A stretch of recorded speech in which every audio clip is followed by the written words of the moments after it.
कि ये एक प्रधानमंत्री आदरणीय नरेंद्र मोदी जी की सरकार की जो 9 साल हुए वो बेमिसाल रहे।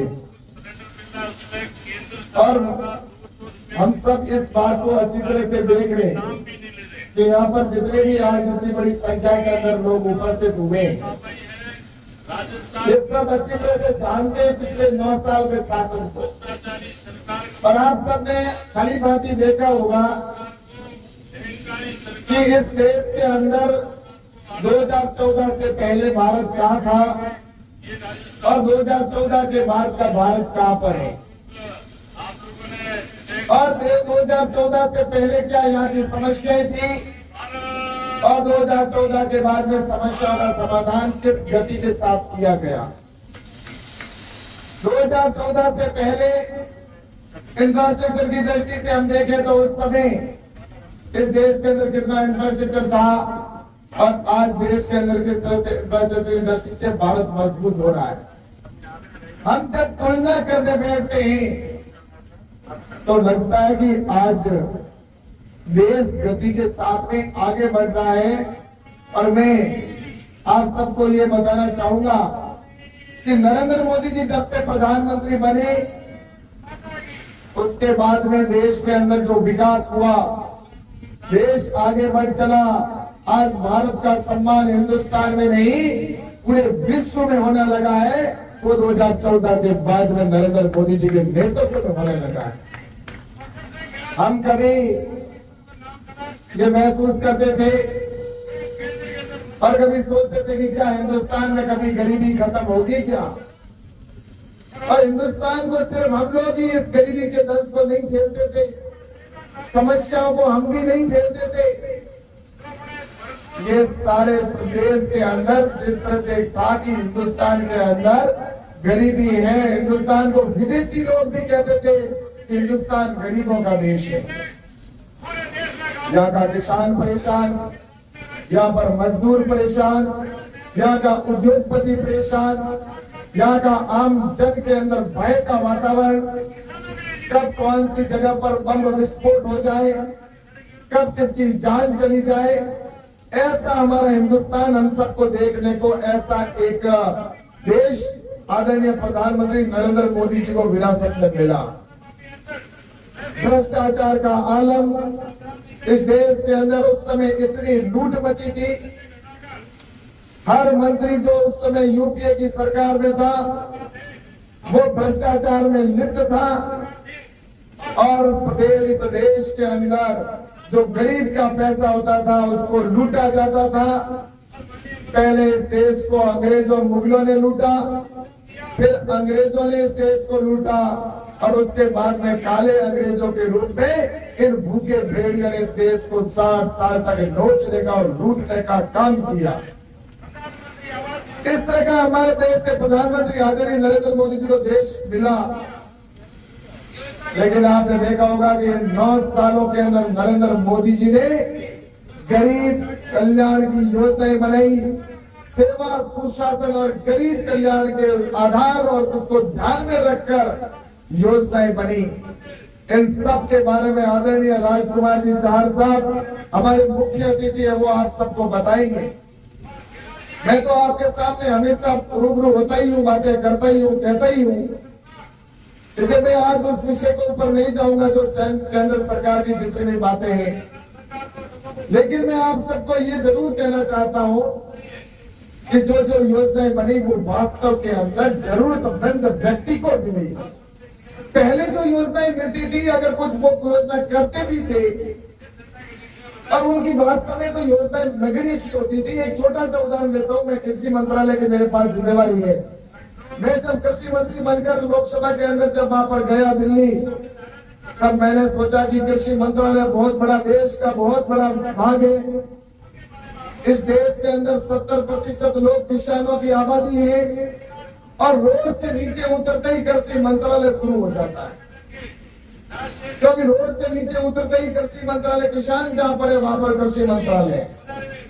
इतना बड़ा क्षेत्र, इतनी बड़ी आबादी जो किसानों पर है, लेकिन उसका बजट बहुत बड़ा होगा देश का, मैंने सोचा।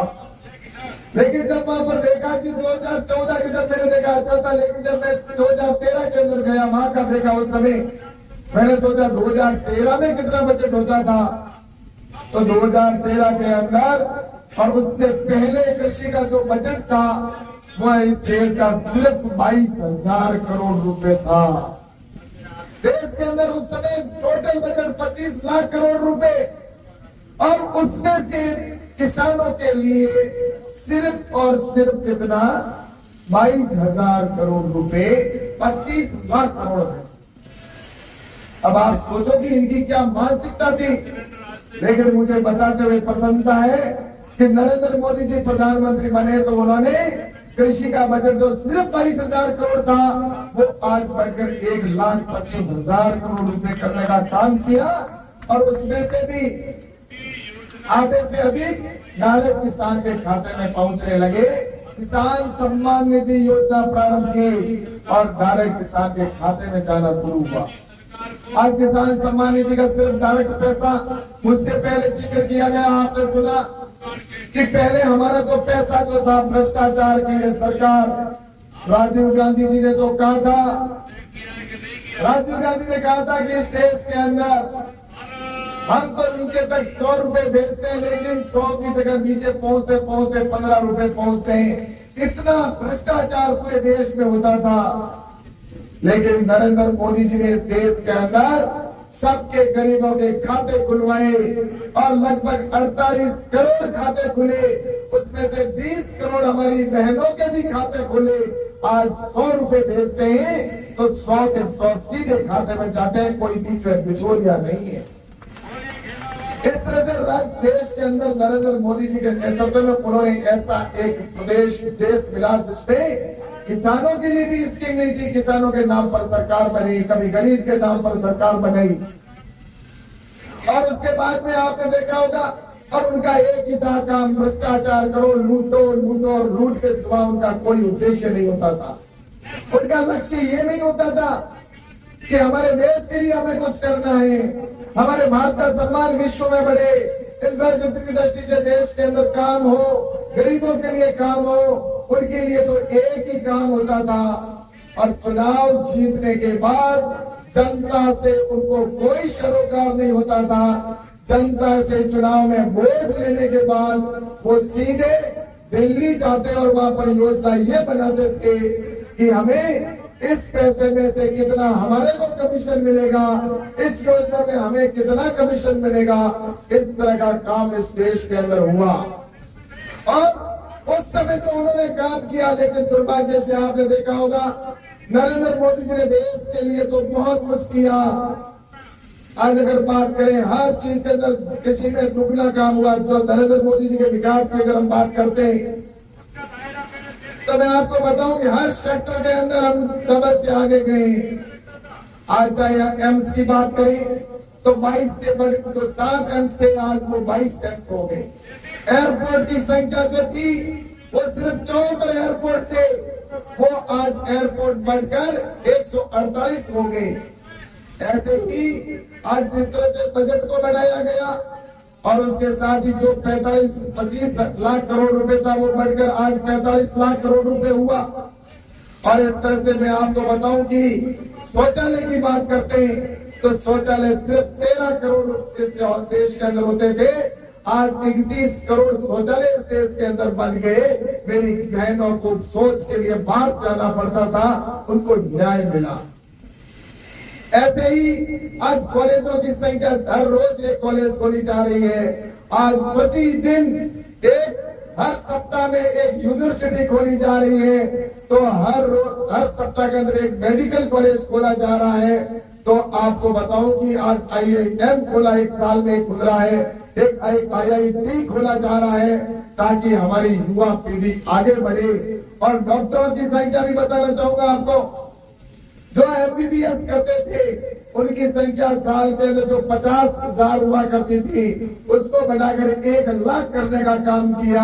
आज हॉस्पिटलों के अंदर भी डॉक्टरों की संख्या, ताकि हमारे ज्यादा से ज्यादा MBBS करके और गांवों के अंदर जाकर मेरे युवा साथी इलाज कर सके। जब मेडिकल कॉलेजों की संख्या डबल हुई तो उसके अंदर सीटों को भी डबल करने का काम किया। और मैं आपको बताऊं 4 करोड़ से अधिक इस देश के अंदर गरीबों के लिए पक्के मकान बने। आज इस देश में 16% घरों के अंदर पानी के कनेक्शन थे, वो 16% से बढ़कर आज 63% घरों के अंदर हर घर नल योजना के तहत देश में काम हुआ। लेकिन मैं आप सबसे कहना चाहता हूं, जब मैं देश की बात करता हूं तो गिनती सुबह से शाम तक आपको इतने में आंकड़े दे सकता हूं।